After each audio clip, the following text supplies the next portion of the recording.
What's up, 6 Sensei here, and today I've got an unorthodox gameplay for you. This gun, the SVU, is going to be the death of me, to be honest with you. It is absolutely going to be the death of me.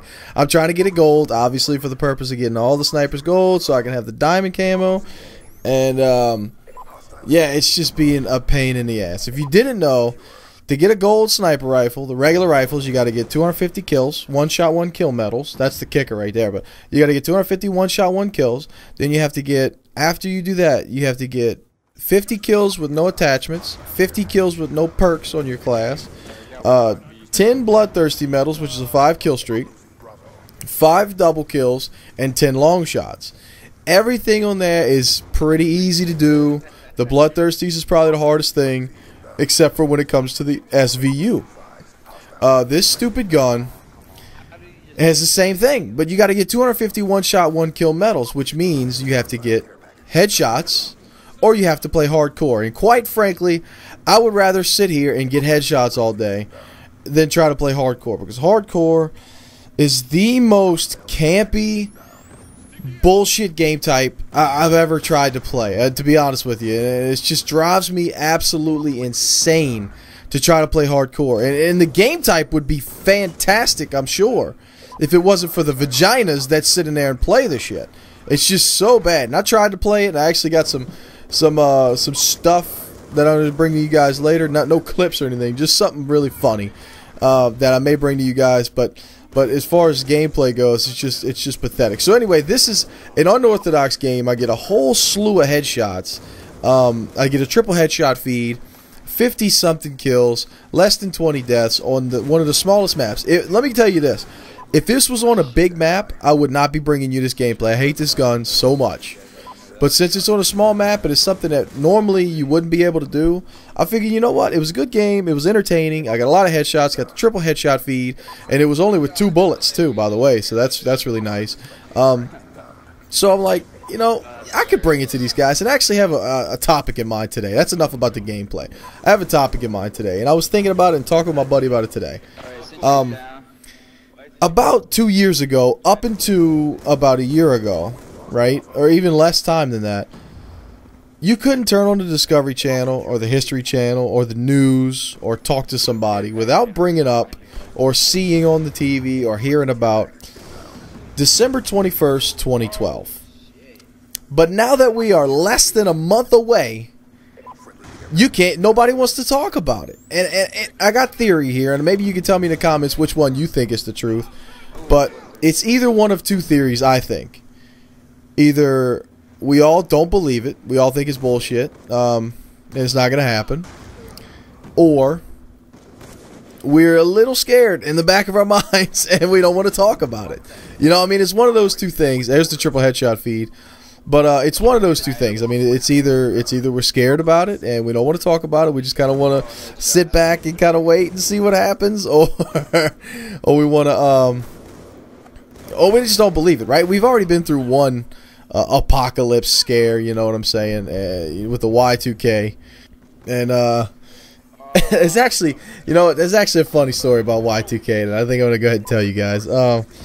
So I was what, 15 maybe when year 2000 came around, and I don't know if you guys really remember. Some of you guys are pretty young, but Y2K was coming around, and the whole thing was that the computers, you know, everything that we did, our banking, everything we did used the last 2 numbers of the year.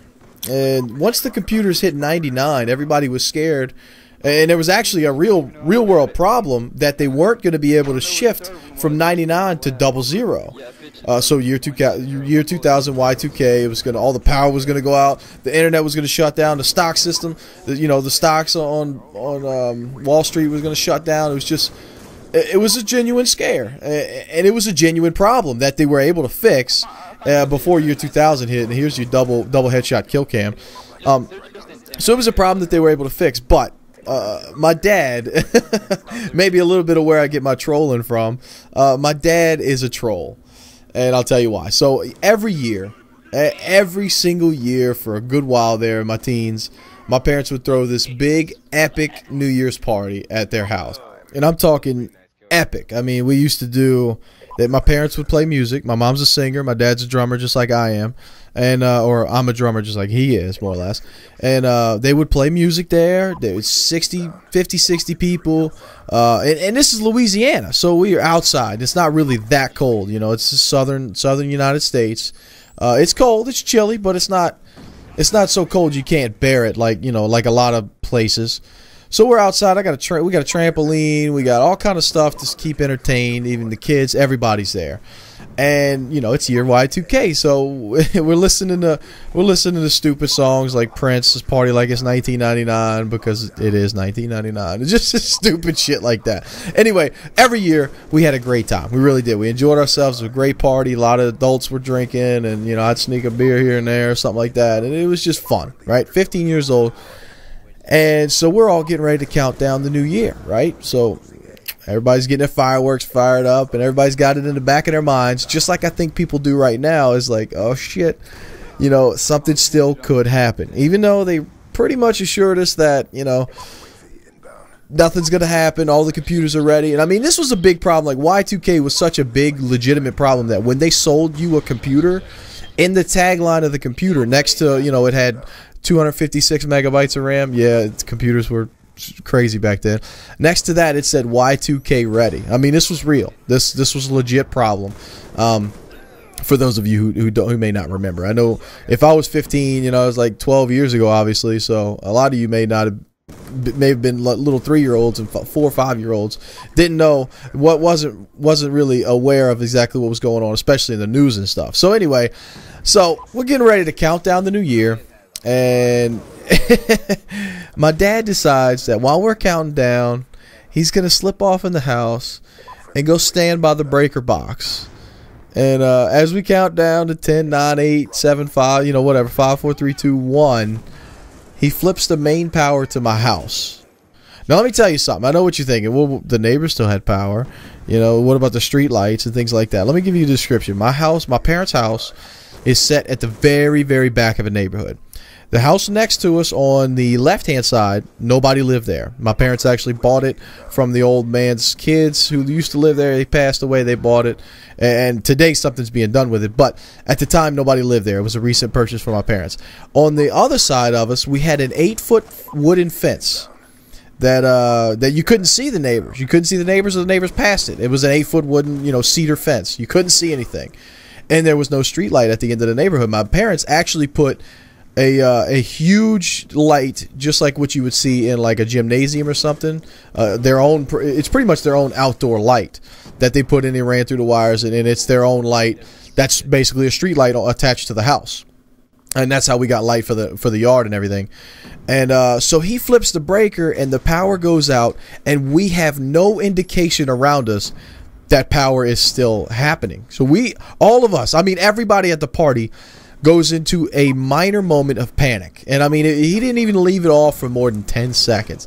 He flipped the breaker back on, and you know, we noticed a couple things were coming on, and the biggest thing that I remember in my mind was that gym light, or the outdoor light attached to the house, slowly started to glow back on. And I was like, oh man, maybe they had to reset something. My dad comes out. He strolls out the house. Gotcha. It was just a great time, a good memory for me. You know, my dad's a troll. Before I even knew what the word troll meant.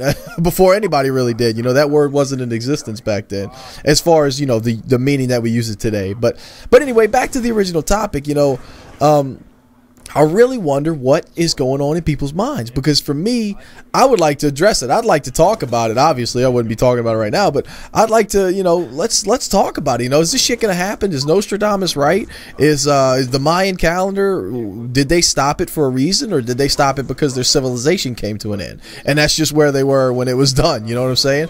Or, you know, are the scientists right, and the magnetic shift of the core of the Earth is going to change, and we're going to go out of orbit or something crazy like that, throw us into another ice age?